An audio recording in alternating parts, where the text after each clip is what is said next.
Hi, class. Ancient Egypt emerges along the Nile in the third millennium from about 3000 BCE to 2000 BCE, and it emerges as a melting pot, drawing diverse people from the deserts in the Sinai and Libya, on the Mediterranean, Nubia, and then even from Central Africa. And this is going to really lead to a blending of cultural practices and technologies like no other society will develop during this time. And although Egypt's development shared some common characteristics with the Mesopotamia, it is distinctly geographically different. As in Mesopotamia, it has dense populations. It's able to support a high population. It's going to invest in monumental agriculture, and we'll talk about that. And it's also going to have some incredible architecture as well. It will develop with a lot of powerful rulers and elaborate, complex social order. However, its desert environment confines it to limited cultivatable land. It's only along the Nile River, especially near the Nile River Delta, that's going to be able to support agriculture. The Nile is really crucial to understanding Egypt. It's the longest river in the world, depending on who you ask, at more than 4,000 miles. There are some scholars that believe that the Amazon River is just a few miles longer. But it has two branches, the blue and the white, and they meet and then flow into the Mediterranean. People lived close to it in order to benefit from its annual predictable flooding and escape that infertile hinterlands of Egypt. So it really makes them the most river-reliant of all the river-based cultures. In contrast to the Mesopotamia, the Nile's flooding was predictable, leading to a worldview that was more optimistic. And I'll talk about that in just a second. Egyptians used irrigation basins to trap water. Regular flooding created a new and reliable layer of topsoil. And combined with the persistent sun, which the Egyptians worshiped for this reason, abundant harvests were the norm. Now, because of its geography, Egypt developed quite differently than Mesopotamia. Its deserts to the east and west and the sea to the north and waterfalls to the south really made it much less accessible and open to trade. It developed a more cohesive common culture organized in part around the relationship between the Lower Egypt in the north and the Upper Egypt in the south. Egyptians believed life required stability and order, and this was known as ma'at. It was really the ancient Egyptian concept of cosmic order and balance, and the philosophy of ma'at allowed them to rationalize events occurring around them. From the earliest eras in Egypt, people considered ma'at as essential for stability of life. Ma'at is also the Egyptian goddess who represents truth, justice, harmony, and balance. Class, in this infamous 3,400-year-old bust of Queen Nefertiti cannot be seen in Egypt. It's located today in the Neues Museum in Berlin, Germany, and in 2009, Egypt's then Supreme Council of Antiquities head, Zahi Hawass, announced an official request for the bust return. The demand was sent in a letter to the governing body of the Neues Museum, where the piece has been displayed since it was discovered in the early 1900s by a German archaeologist. It's not the first time Egypt asked for it back. They started asking back in the 1930s, but the German government has always refused to return the bust. Germany says that under a 1912 agreement, artifacts found in the dig were properly listed and photographed and divided up between the two sides at the archaeological dig between Germany and Egypt. Now, class, this is really happening all over the world where countries are asking for their artifacts back. The United States has returned some King Tut artifacts to Egypt and also items to Peru that we'll get around to talking about. Really, it might be good, though, in some ways that Germany did not hand over the bus during the Egyptian overthrow of its leader Mubarak in 2011. Looters stole and sold thousands of ancient Egyptian artifacts, and some have not been recovered. Egypt will develop quickly, and one of the ways that they developed is they had a semi-divine king or pharaoh to look out, to be responsible for protection and prosperity of the people. And this king was supposed to even be able to control the nature, like the flooding of the Nile, as well as protect Egypt from invaders from the desert or the south.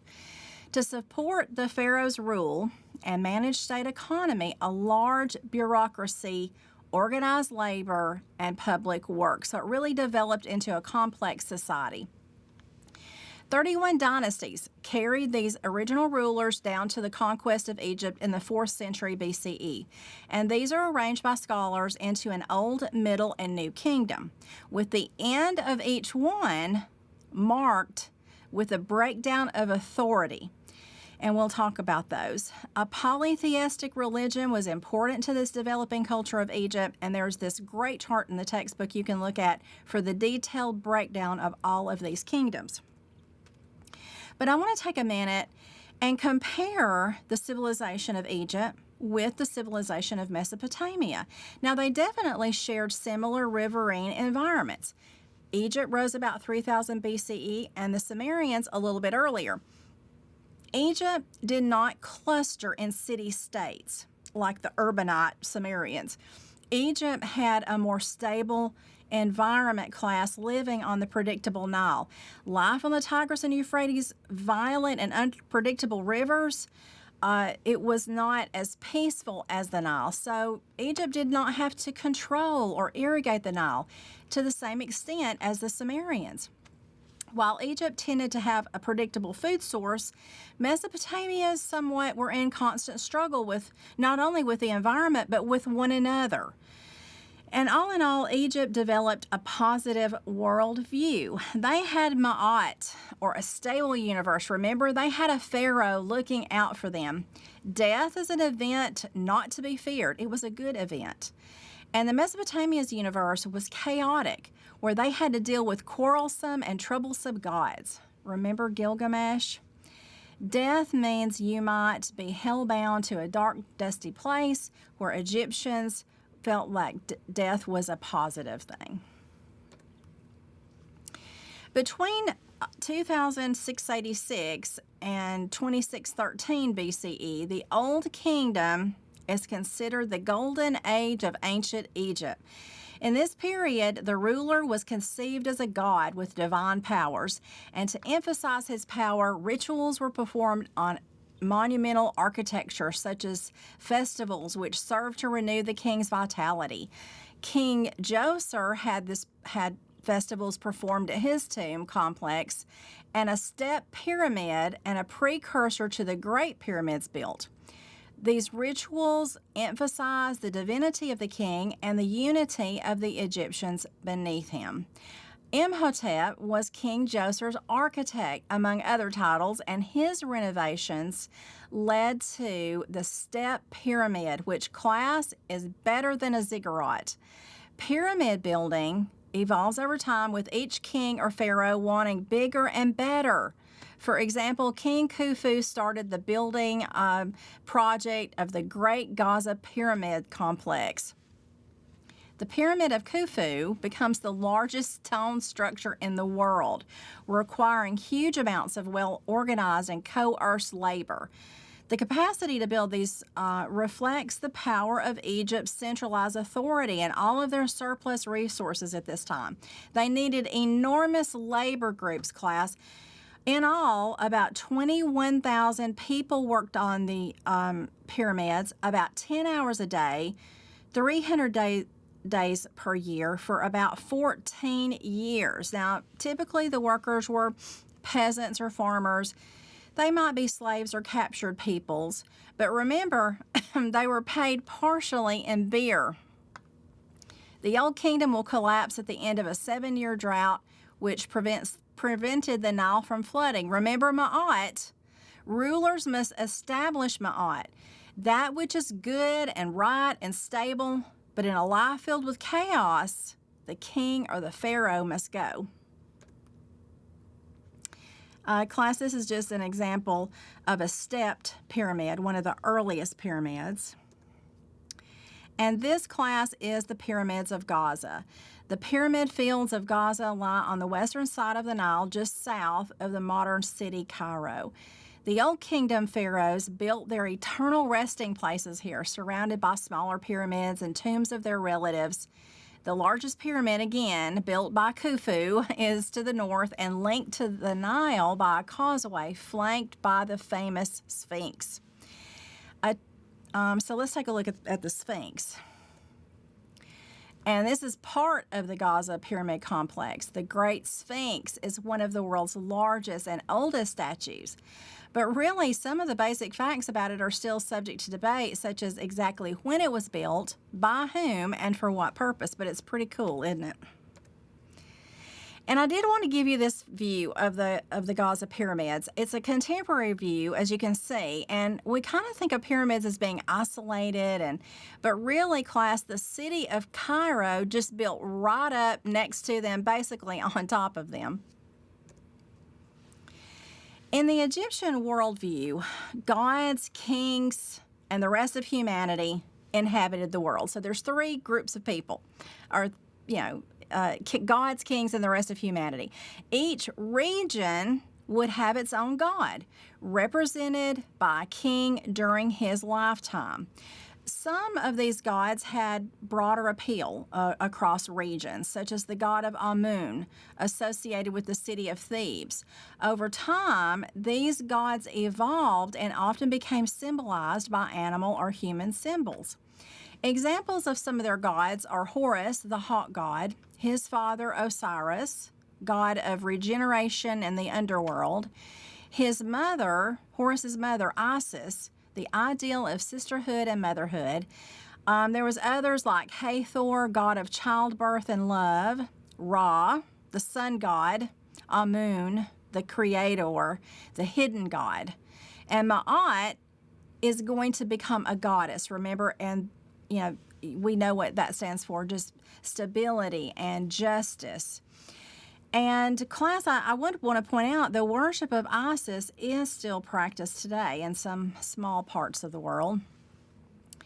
Now, humans and gods have a relationship, and these religious practices at temples, there would be worship of the gods, and the gods would respond with favor to the king or the pharaoh, who would then pass it on to all of their humanity.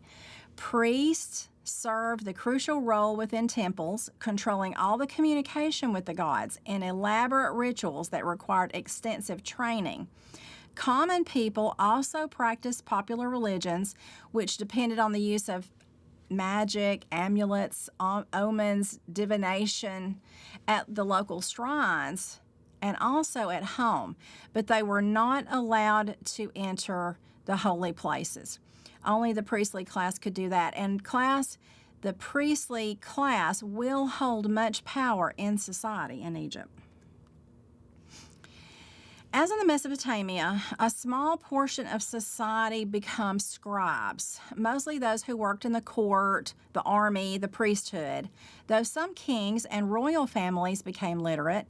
And in addition to its economic function, writing was soon used for making historical records and literature and writing down poetry.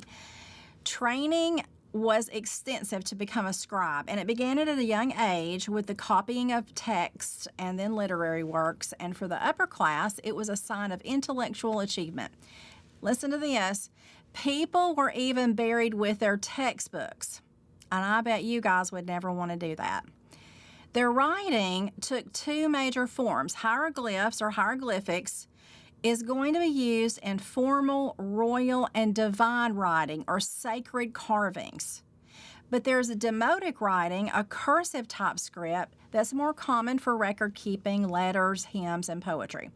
The popular or demotic writing was crucial for deciphering the Rosetta Stone, if y'all know what that is, founded by Napoleon's troops when they invaded Egypt in the 19th century.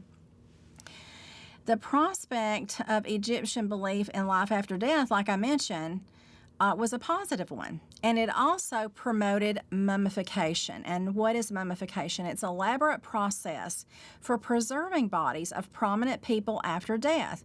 It's complicated, but I pulled in a link for you in Canvas if you want to know all the details of the mummification process. Mummies are really found all around the world. I read recently that a 6,000-year-old mummy head was found in South America. But the mummification process, what it was supposed to do was prepare you for the afterlife, or duat, and protect your life force, or ka. Now, we have mummies from the Ptolemaic period, class, in Anniston, Alabama. Go see them in the Museum of Natural History, and then go next door to see the Burman Museum of Weapons. It's a great day trip. Y'all need to get out. The Book of the Dead are texts that were written with some mummification tips and suggestions, and it was also written as a guide for people who died and how they would navigate through Duat's dangerous landscape. Now, there's no hell, and everybody makes it through, but you might need a guide. And it is fascinating, and I've also pulled in a link for you to know more, but I did want to share one of the things one must go through in the afterlife was the weighing of the heart. Now, class, this judgment ceremony after you died determined how you would proceed in the afterlife. For example, you would need to swear to some of the following in this weighing of the heart. You'd need to swear. You'd need to swear to things like, I have not stolen. I have not slain man or woman. I have not uttered lies. I have not made none to weep. I have not uttered curses. So I'm not sure how you all would do. Now, women in ancient Egypt were really ahead of their time. They could not only rule the country, but they had many of the same basic human rights as men. And class, I just want to bring this up because in many ancient societies, like in the Mesopotamia, women were never treated as good as those in Egypt.